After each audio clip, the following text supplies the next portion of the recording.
Hello, everyone, and welcome to another episode of Sterling Live. My name is Caitlin Brower. I am Sterling's social media manager. Sterling Live is our live series on Facebook, LinkedIn, and YouTube that we bring to you every single week. We bring great thought leadership, a lot of expertise within the company, and also external individuals as well. So as you can see today, we have a great panel with us. We have three individuals who are going to deliver just some great expertise to you. And I am really looking forward to introducing all three of them to you all and also introducing our topic for today. So let's go ahead and get into that. So I'm going to go ahead and introduce our panel to you. So first we have Danielle Korins, our Chief People Officer. We also have Matt Gay, Head of Sales for FinBiz and General Manager for Diligence.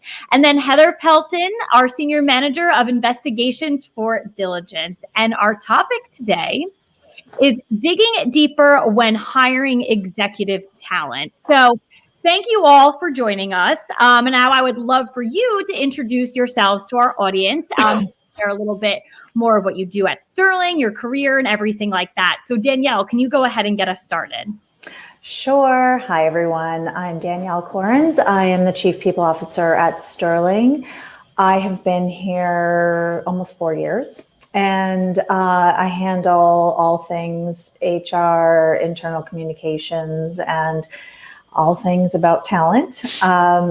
And how much more do you want to know? I can go on all afternoon if you want to know. But I've been doing this for a long time. I love it. I think it's a really fun career, and it's really great to work here. And I'm in not really typically anymore, but I used to be in the New York office, and now I'm sitting in New Jersey in my attic. So hi. No, that's perfect. Thank you so much and welcome. Matt, can you go ahead and introduce yourself? Of course. So also in New Jersey, but I am in my basement, not the attic. So similar location, but far enough away. Matt Gay, head of financial services, business services, sales, as well as the general manager for our Diligence line of business.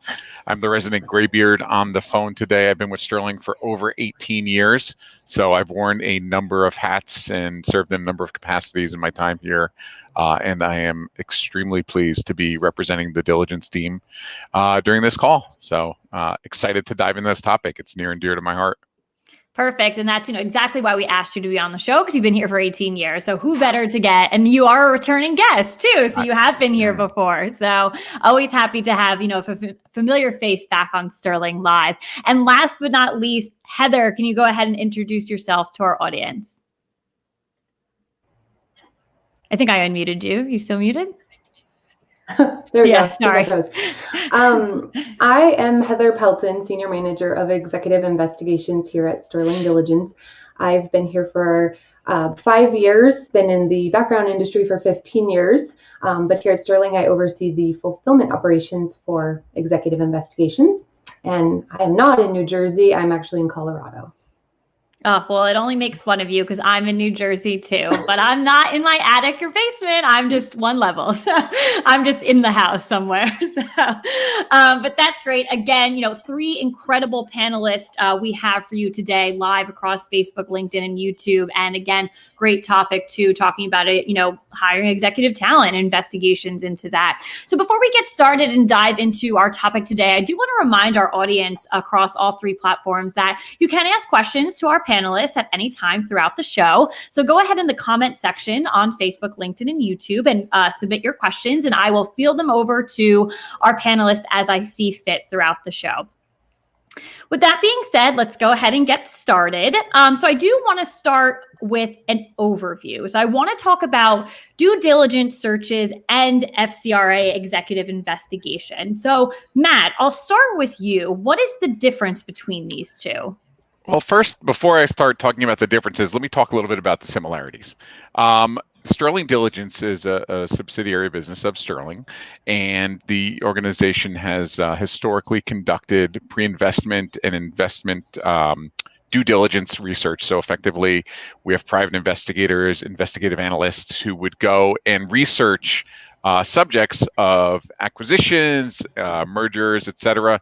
And ultimately what happens is there's this really keen eye taken and applied to the same number of sources and data and data that you would do for a traditional background check, right? So for both due diligence as well as for FCRA executive investigations, you're doing criminal searches, you're verifying data such as employment and education, you're searching media and periodicals and trying to sniff out and uncover anything you can about the subject in question.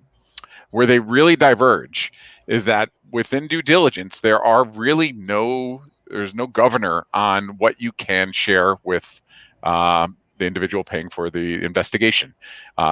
It is not governed by the Fair Credit Reporting Act, which is what governs the traditional background screening industry.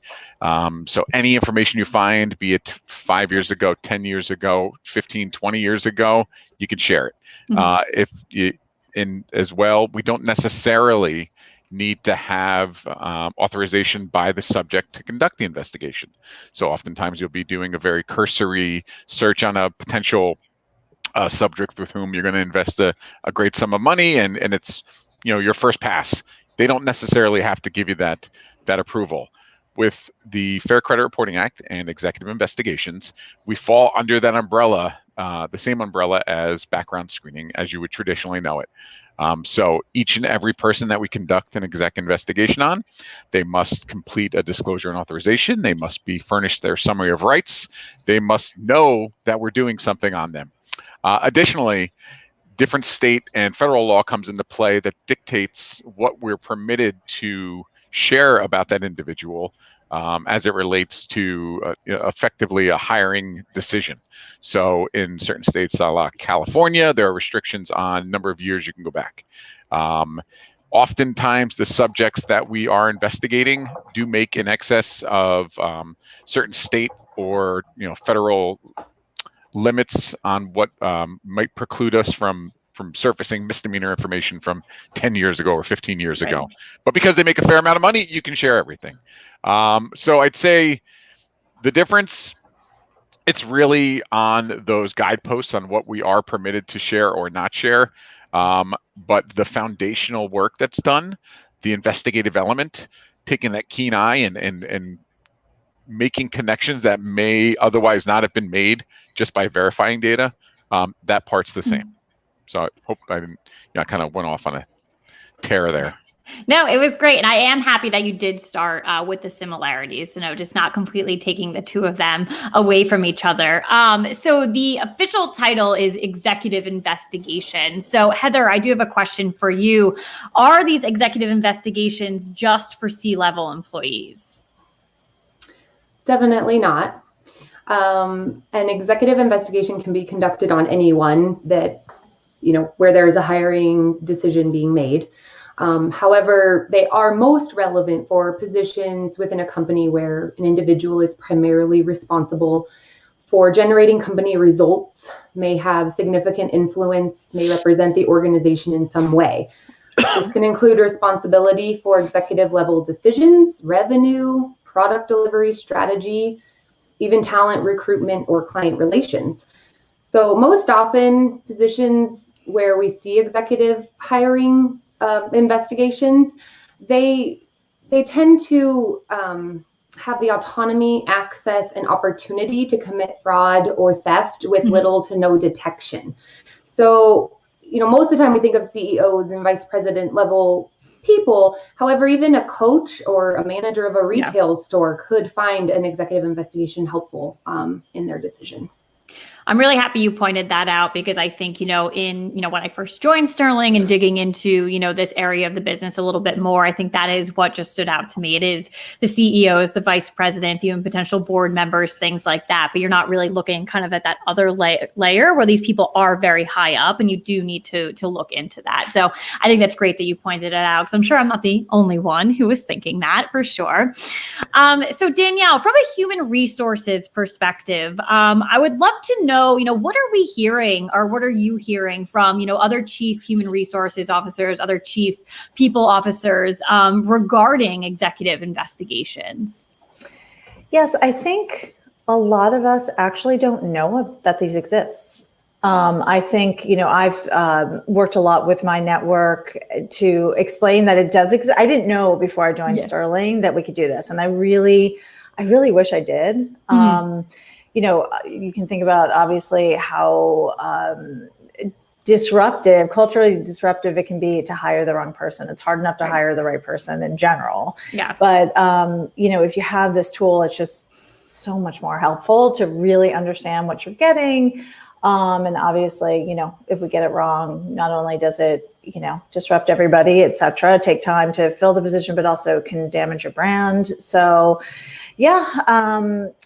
I always am saying to Matt and Heather, and that's why I got roped into this in the first place, is because I'm like, we should talk about this more. It's so important. So that's how that got here. She is candidly like one of our best sources of referrals. So just sending everyone. Yeah. It's like, oh, Matt, I've got another one for you. Yeah. I know. I'm glad you got me on that commission program. So thank you. I appreciate that. I'm kidding. Everyone else is going to be like listening today and being like, hi, I have X amount of people now for you. I hope this does help share the message, because I genuinely know it helps us as CHROs to fill talent. I was kidding about the commission.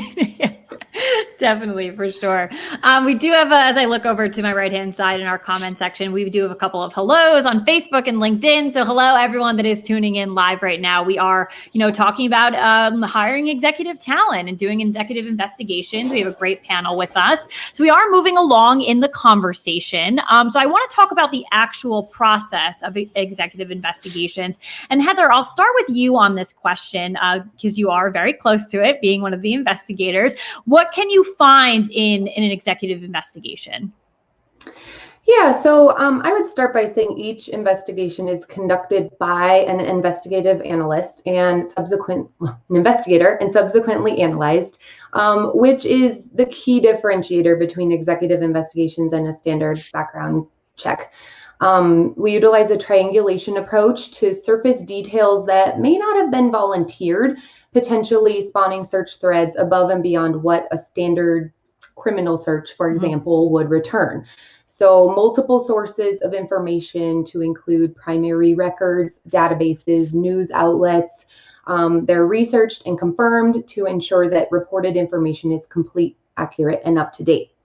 So I always say where a standard background check aims to confirm or refute specific information provided by a candidate, the executive investigations work to identify gaps in a person's history and uncover the things someone may not be disclosing. For example, an employer provides a verification to our team, but it's 3 months off of what a candidate claims on their resume. Right. So this is where the investigation would not only notify the client that the information is discrepant, but we also start analyzing and piecing together through other research what they may have been doing during that time, if possible. All discrepancies and inconsistencies with regards to employment, education, licensing credentials are noted within the report, and then as well as deeper digs into specific findings to uncover additional and sometimes undisclosed information. So I would definitely say the team of investigators is trained to pay close attention to the industry a candidate came from, because we do work across all verticals here at Sterling. So if in the healthcare or insurance industry, do they have a medical malpractice suit or a history of insurance fraud? Are there issues with pharmaceuticals or any of their licensure they've obtained?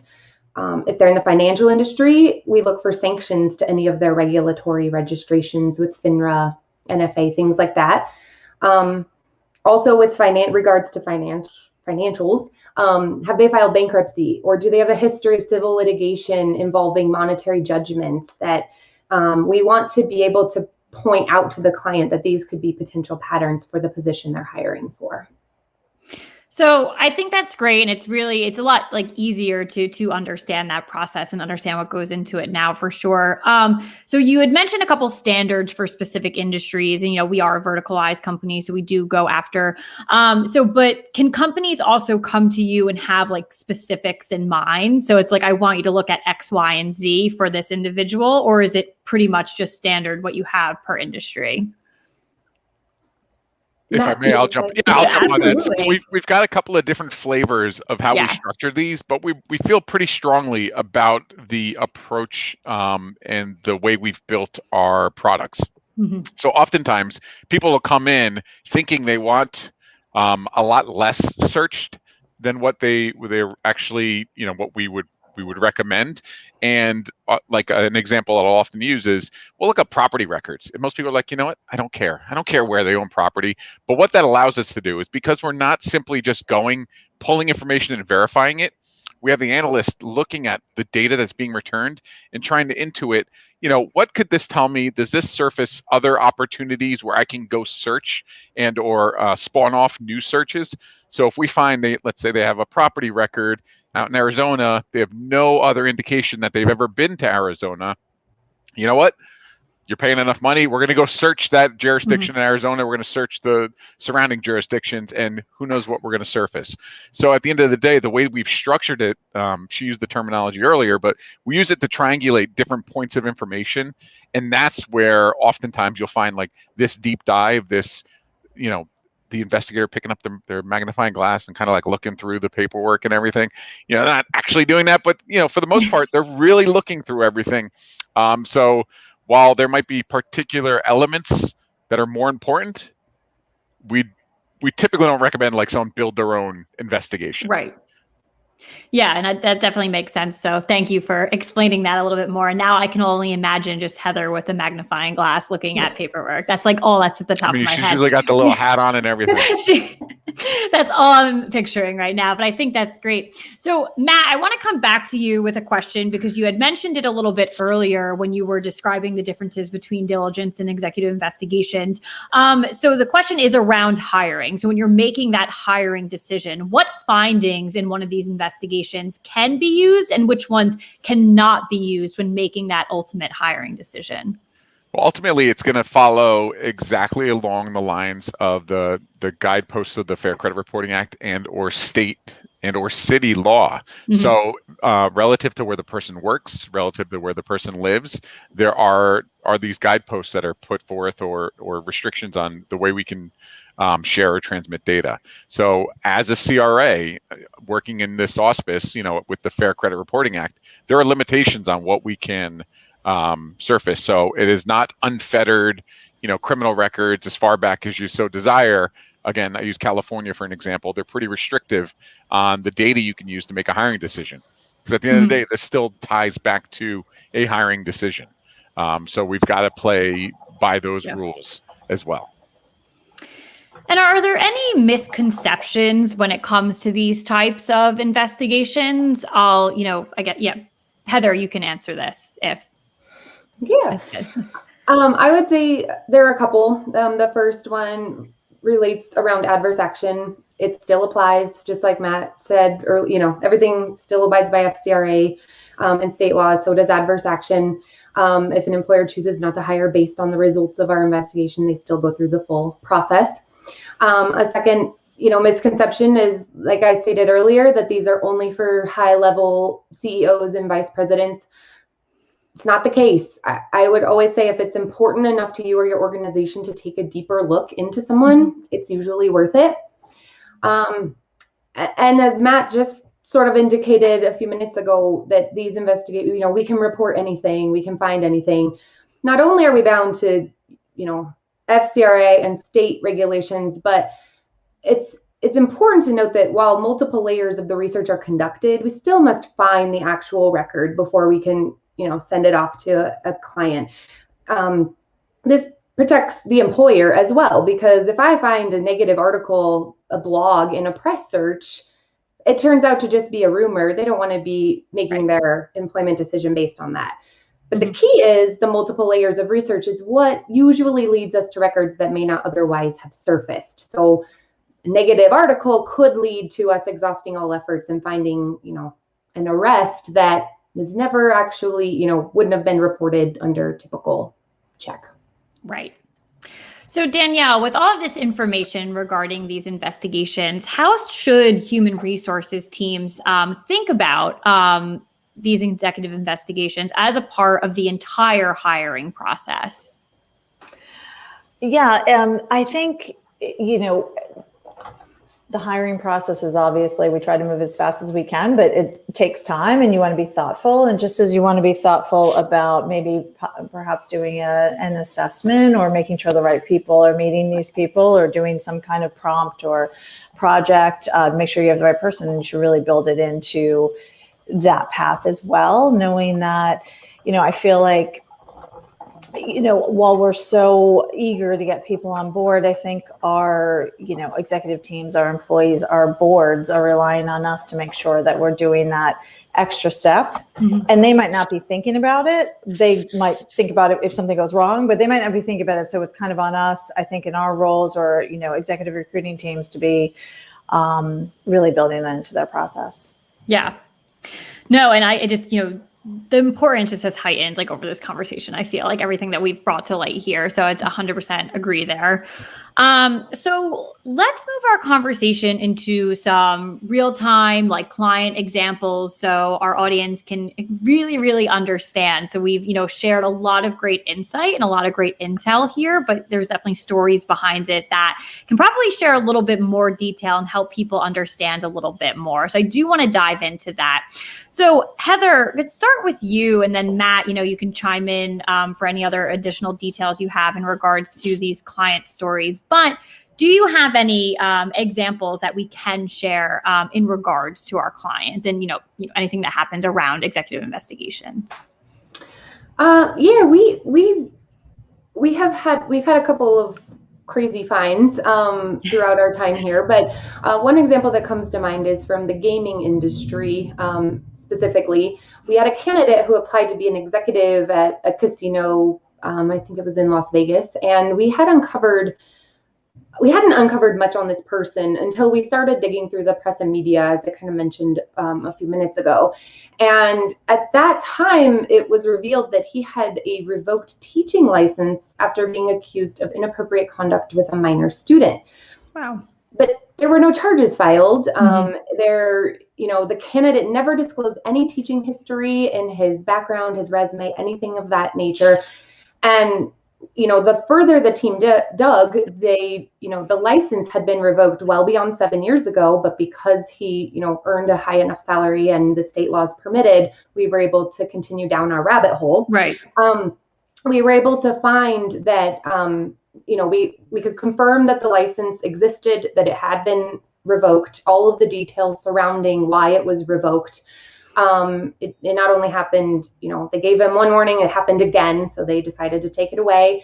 But then on top of it, we found all of the employments tied to his license. So any school he worked at, and we were able to go to those schools and verify that he worked there to be able to report it, like I mentioned above. So it was that type of find and analysis that makes these executive investigations so valuable. Because he had no intention of disclosing any of that. It was all just his history in the past 7 to 10 years of work. Only thing we found that was there was he had a degree in education at some point, but that was it. Matt, anything to add in regards to that story? No, I just think it's such a salient example of the necessity of these types of searches. Again, a long time background screening employee myself, firmly believe in the value of the product set and the necessity of it. But there are limitations. And when you're investing as heavily in an individual as you are oftentimes with these executives, it's that individualized assessment and intuition and having someone candidly pull all the disparate pieces together to make those connections. That's really where the value of the product is. I mean, don't get me wrong, it's significantly more expensive, it's significantly longer turnaround time, but the reality is these individuals can oftentimes have significantly higher impact on your business if you make the wrong move. Mm-hmm. Yeah, and a great story to prop up to really peel back the layers on something like this. And again, like you had just said, this can cost money, this can take time, but at the end of the day, when you look at the outcome of it, would you rather have a better one, or like one that, just pulling that back and really, finding things that you definitely don't want to? So I think that was a great share. So outside of Sterling's client base, we obviously see many, companies in the news with, particular scandals with employees, with higher level employees like executive board members, things like that. So it would be interesting to discuss, what could Sterling have, offered, or what could we have seen in a certain scenario. So I'll be very generic here. So like a higher education, with a scandal with, getting people into, a particular school, with recruitment and things like that. Kind of what, if something like that happened and you find out that an individual working there was not who they said they were, or they were doing it illegally and things like that, kind of where Sterling could have fit themselves into the picture. So Heather, I'll give this quote unquote scenario to you here.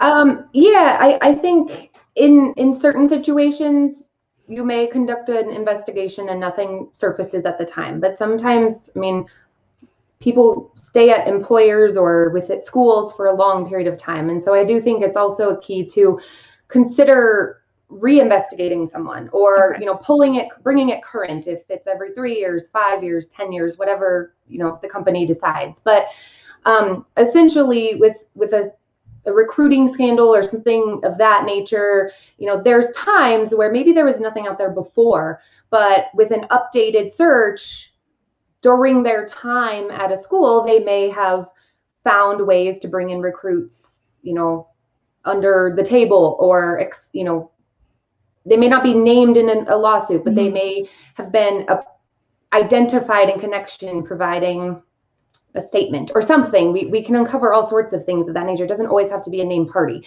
And so to be able to identify, oh, hey, you were involved in some sort of bribery scandal 6 years prior to something breaking, could have helped, identify that something fishy was going on. Yeah. So the importance of, looking into things, rescreening when maybe, a movement is up, like a promotion or a shift in department or something like that. So I think that's really, really important to look at, especially if, what we've just been discussing this whole time is that initial investigation. But yeah, Danielle checks me every 2 years. Every 2 weeks, actually. You're the one. I feel like I'm every day. So now I'm getting, they look at that every day. But yeah, so Danielle, I actually do now want to get your insight into it, leading our, human resources department at Sterling and just having that background. When something like this does happen, a scandal in regards to an executive or a higher level employee when they're already working there, what impact does that have on a brand? What does it have on company culture, morale, and everything like that? Obviously, it can be really devastating and take years to get over. As a lot of people could name some of the scandals at different companies that they've heard about. I think the other thing, though, to note is that I think the natural knee-jerk reaction when people hear about really, horrible things that happen with hires is that they try to do their own digging. Yeah. So I've had, CEOs say to me, or other executives say to me, oh, I never hire anyone without doing a complete investigation. And I, being in this industry, I kind of asked him how he does it. And he did it himself. And, I would just say, I don't recommend that because I'm sure, it's not thorough and lots could go wrong as well. So that's how I'd answer that. Yeah, no, and I think that's great. I don't think I'd be able to fully investigate it with me.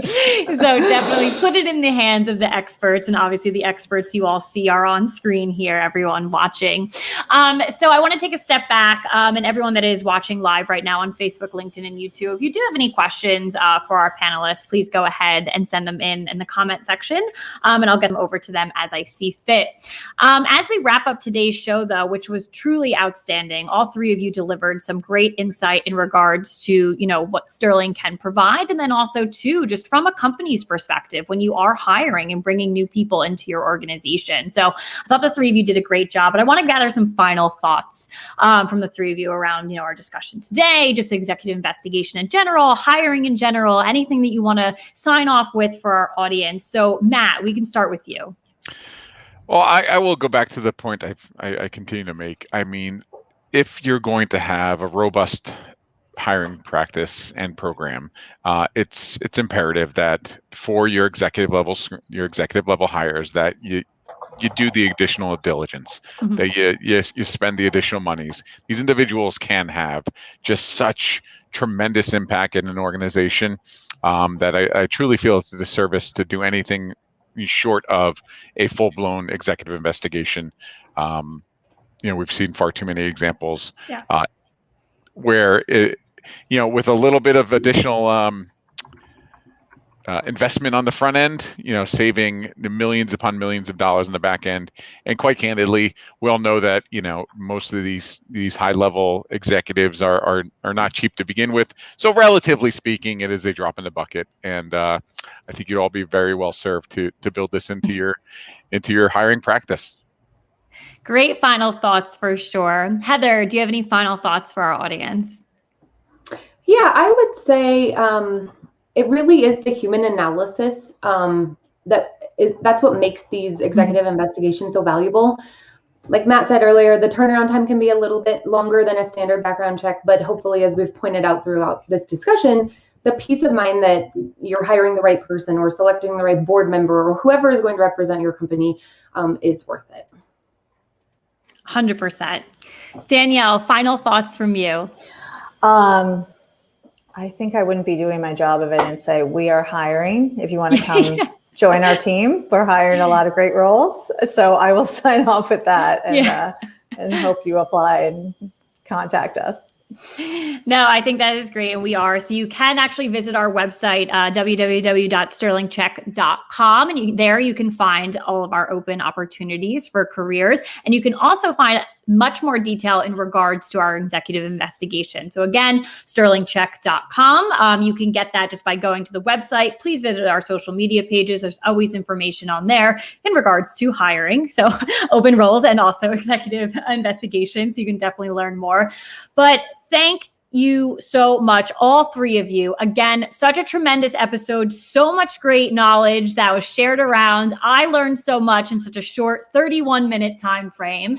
So yes, thank you so much. And thank you to our audience that joined us live. Again, we do go live every week on Tuesdays at 1 p.m. Eastern. So we will catch you next week.